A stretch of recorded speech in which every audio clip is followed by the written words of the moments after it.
First big issue we've got to talk about is the continuing migrant crisis. It feels to me that this situation is getting worse and worse. We're going to be talking to Mark White down on the island, the Italian island of Lampedusa, in a couple of minutes. But I just want to give you my thoughts on this. It's all very well the Home Secretary being in New York saying that it's no longer fit for purpose, this UN 51 convention, it's 50 years old, 70 years old.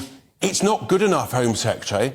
The people of Britain want to know how you and the Prime Minister are going to stop the boats.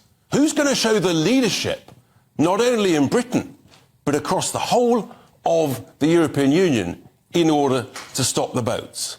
Because otherwise, what's this going to look like in 6 months, in 12 months' time? How many more tens of thousands are going to come across the English Channel?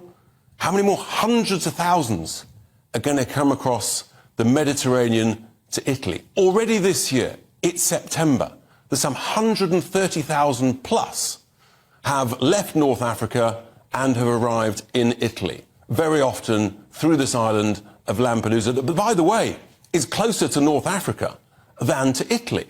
How many more are going to come over the next 3 months and across other routes across the Mediterranean? I'm absolutely convinced the only way you're going to stop this is you've got to pick up and safely take back. You've got to push back. We know it works because guess what? It worked in Australia. They did it and the boats stopped coming. And yes, they took a bit of flack for it. They took a bit of grief from all the lefties, all the heart-wrenching people, but the boats stopped. And it's actually the kind and compassionate thing to do. It's the right thing to do to stop the boats. We can talk about the aftermath of all of that, but at the moment, confidence amongst the British people in the Prime Minister's pledge to stop the boats is waning.